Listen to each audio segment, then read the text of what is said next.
Hello जी दोस्तों, तो EMS classes में आपका स्वागत है। जी दोस्तों, जैसा कि आप लोग जानते हैं कि बोर्ड एग्जाम की दृष्टि से ही महत्वपूर्ण प्रश्न दिए जा रहे हैं। तो दोस्तों, आज के जो यहाँ पर लेक्चर जो तैयार होने वाला है वह दोस्तों आपके बहुत ही महत्वपूर्ण प्रश्नों के साथ यहाँ पर बहुविकल्पी के कुछ नए जो यहाँ पर बहुत ही यहाँ पर पुराने प्रश्न हैं जो कि दोस्तों ये आने की संभावना है।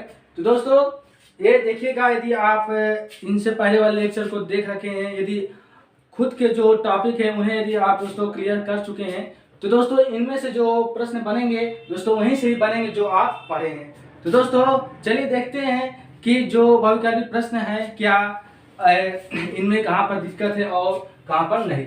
तो दोस्तों बात करते हैं, सबसे पहला जो प्रश्न है, कहा जा रहा है कि बहते हुए रक्त को रोकने में उपयोगी यौगिक है। जी दोस्तों, यदि दोस्तों आपके कहीं पर भी अंग जो है कट जाए तो दोस्तों वहां से रक्त निकलने लगते हैं, तो उन्हीं रक्त को रोकने के लिए किस यौगिक का उपयोग किया जाता है। तो दोस्तों देखते हैं कौन कौन से यहाँ पर ऑप्शन है। सबसे पहले है खाने का सोडा, ठीक, दूसरा है हमारा नौसादा, तीसरा है धावन सोडा और चौथा है फिटकरी। ठीक, तो दोस्तों यदि आप गए होंगे बाल के दुकान पर, तो दोस्तों वहां पर देखते हैं कि जब बाल काटते समय यदि किसी के अंग कहीं पर भी कट जाते हैं, तो दोस्तों अंग कटने के बाद वहां पर जो दुकानदार होता है वह क्या करता है कि वह फिटकरी का प्रयोग करता है, जिसके कारण वह अंग से जो खून बहता है वह रुक जाता है। तो दोस्तों फिटकरी का उपयोग करते हैं। यदि आप नहीं देखें तो देखिएगा, इसीलिए इसमें ऑप्शन भी दिया गया है फिटकरी, तो दोस्तों वही आपका ऑप्शन सही होगा। ठीक, तो यहाँ पर फिटकरी ही आपका ऑप्शन सही होगा। और दोस्तों यदि बात करें धावन सोडा, तो दोस्तों इनका उपयोग तो होगा नहीं धावन सोडा, ठीक, धोने के लिए होता है कपड़े। उसके बाद दोस्तों यहाँ पर नौसादा, इनका भी उपयोग तो होना ही नहीं है, निश्चित है।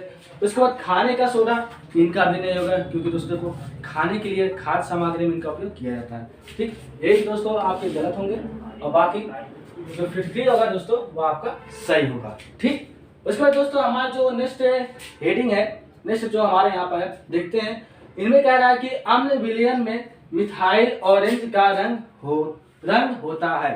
ठीक दोस्तों, इसमें कह रहा है कि जो अम्ल है उसमें जो मिथाइल ऑरेंज है उसका रंग कैसा होगा अम्ल के माध्यम में। ठीक दोस्तों, इसमें भी दिया है ऑप्शन में लाल, पीला, नीला और रंगहीन।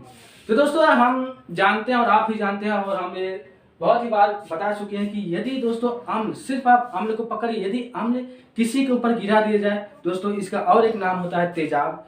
तो दोस्तों अम्ल या तेजाब आपके ऊपर गिराने पर तो आप गुस्से से दोस्तों क्या होंगे, नीले होंगे कि लाल होंगे, यह आप बता सकते हैं। तो यहाँ पर दोस्तों लाल है तो आपका क्या होगा, लाल सही होगा। यहाँ से आप ट्रिक से पकड़ सकते हो ना, कंफ्यूजन बहुत होगा कि लाल होगा या नीला होगा, तो आप एक चीज को पकड़ेंगे और सब सही हो जाएगा। पीला तो होगा नहीं दोस्तों, तो आप जानते हैं नीला भी नहीं होगा, और रंगीन तो होगा ही नहीं, श्योर है।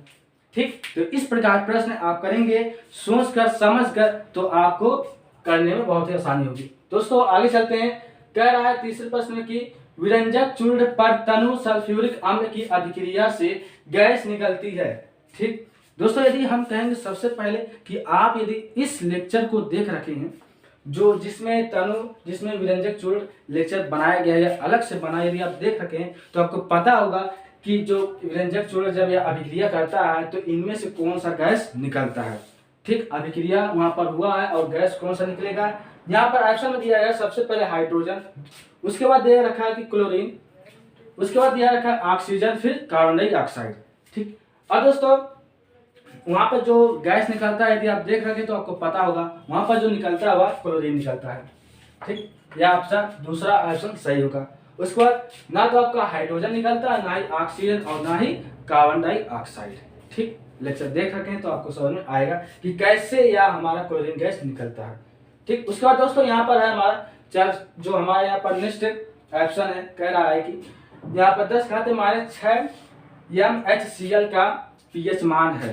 ठीक, पीएच मान दोस्तों पूछ रहा है किसका, यहाँ पर पूछा जा रहा है कि 10 की घाते -6, इसका बताइए पीएच मान कितना होगा। ठीक दोस्तों, यदि आप पीएच मान का जो लेक्चर बनाया गया है, जो उसमें बताया गया है पीएच मान कैसे निकाला जाता है, यदि आप देख रखे हैं तो दोस्तों आपको समझ में आएगा कि पीएच मान कैसे निकलेगा, आप देख कर बता देंगे कि किसका पीएस मान कितना होगा। ठीक, हमने सबसे पहले आपसे बताया था कि जो पीएस मान जो दिया हो उसका, यदि 10 के घात कोई भी हो, माइनस या प्लस में हो, यदि पीएस मान दे रखा है कितना है, यहाँ पर देख रहे हैं कि 10 की घात 6 है, तो दोस्तों यहाँ पर माइनस में, तो इसी को क्या करना है, आपको सिर्फ प्लस में बदल देना, तो वही इसका पीएस मान हो जाएगा दोस्तों। यदि माइनस में है तो प्लस में 10 6, तो यही क्या होगा, आपका पीएस मान होगा। अब पूछेंगे कैसे होगा, तो दोस्तों लेक्चर आप देख रखे तो आपको पता होगा कैसे पीएस मान 6 होगा। और दोस्तों पीएस मान जो भी दे रखा है, यदि माइनस में है तो प्लस में, यदि प्लस में है तो माइनस में, ठीक उसी का उल्टा हो जाता है। और यहाँ पर दोस्तों यदि 6 होगा तो वही आपका ऑप्शन सही होगा। और यहाँ पर दोस्तों आपका जो 6 है यही ऑप्शन सही होगा। ठीक, तो दोस्तों यहाँ पर सिर्फ आपको बताया जा रहा है कि कैसे कैसे होगा। अब ऐसा थोड़ी है कि हर एक चीज़ बताया जाए, यदि आप लेक्चर देख रखे हैं तो आपको समझ में आ रहा होगा कि कैसे यह हो रहा है। ठीक, इसीलिए दोस्तों सबसे पहले बताया जाता है लेक्चर वाइज लेक्चर, फिर जाकर के उसी में से ही प्रश्न बनाया जाता है दोस्तों। इसलिए आपको कहा जाता है कि सबसे पहले आप लेक्चर देखिए उसके बाद। तो दोस्तों आप समझ गए पीएस मान का कितना होगा, 6 होगा। अब दोस्तों इनमें आप देख सकते हैं ना तो 7 होगा, ना तो 0 होगा और ना ही 5 होगा। इसका जो पीएस मान होगा वह होगा 6। ठीक, अब दोस्तों चलते हैं नेक्स्ट, जो हमारा इसमें कहा जा रहा है कि 10 घात -9 के ओएस का पीएस मान बताइए। सेम उसी प्रक्रिया से होगा दोस्तों। अब यहाँ पर दोस्तों देख रहे हैं कि 10 घात -9 है, तो दोस्तों यही जो माइनस में है इसी को हम कर देते हैं प्लस में, तो इसी का उल्टा हो जाएगा, प्लस क्या हो जाएगा 9। तो दोस्तों इसका पीएस मान कितना हो जाएगा 9। इस प्रकार दोस्तों आप पीएस मान निकाल सकते हैं। पहले हम देखेंगे 0, या भी आपका गलत हो जाएगा। यहाँ पर 9, आपका 9 ही होगा, क्योंकि यदि माइनस में है तो प्लस में, यदि प्लस में होगा तो माइनस में। ठीक, इस प्रकार होगा। और यहाँ पर 10, ये भी गलत, 5 ये भी गलत। ठीक, इस प्रकार दोस्तों आप पीएस मान निकालना सीख जाएंगे। यदि आप देख रहे हैं तो आपको समझ में आ रहा होगा कि किस प्रकार हो रहा है। उसके बाद दोस्तों पूछा जा रहा है नेक्स्ट जो हमारा है, कह रहा है कि खाने के सोडे का रासायनिक सूत्र। ठीक, जो मतलब जो खाया जाता है सोडा, उसका रासायनिक सूत्र क्या होगा। दोस्तों इस प्रकार से प्रश्न पूछे जाते हैं, और यह INT इस पर लगा दीजिएगा दोस्तों, क्योंकि ऐसे प्रश्न आना बहुत ही संभावना की बनती है कि ये प्रश्न आ सकते हैं। तो दोस्तों इसमें रासायनिक सूत्र पूछा जा रहा है किसका, खाने के सोडे का, जो खाया जाता है सोडा उसी का रासायनिक सूत्र। तो यहाँ पर दोस्तों दे रखा है पहले बार सोडियम कार्बोनेट, यह नहीं होगा दोस्तों, यह तो आपका साबुन का होगा, और सॉरी यह होगा आपका क्या, धावा सोडा का, आप जानते हैं। उसके बाद यहाँ पर दे रखा है क्या, सोडियम हाइड्रोजन कार्बोनेट, यही दोस्तों आपका क्या होगा, यही होगा आपका धावा सोडा, सॉरी खाने के रासायनिक सूत्र यही होगा दोस्तों। आप देख लेंगे इसमें दोस्तों कोई भी चीज़, कोई ट्रिक नहीं है, आपको याद ही रखना होगा। उसके बाद यहाँ पर जो है NaCl है तो आपका लवण है, ठीक, यह भी नहीं होगा। उसके यहाँ पर क्या, कैल्शियम क्लोराइड, यह भी नहीं होगा। तो आप जान सकते हैं क्या दोस्तों, यहाँ पर सोडियम हाइड्रोजन कार्बोनेट, इसका यही सूत्र होता है, ठीक, खाने के सोडे का।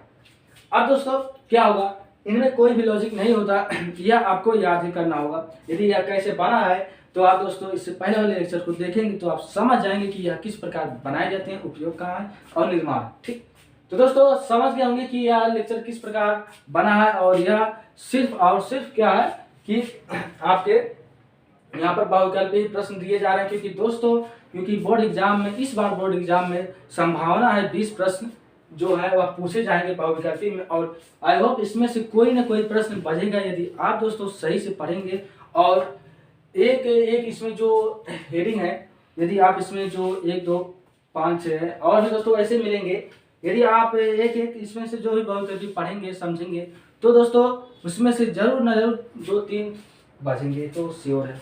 तो दोस्तों अब हम ऐसे ही दोस्तों और भी लाएंगे प्रश्न जिससे आप बहुविकल्पी कर ले जाएं। तो दोस्तों अब हम मिलेंगे नेक्स्ट वीडियो में और नए कंटेंट के साथ, तब तक के लिए जय हिंद।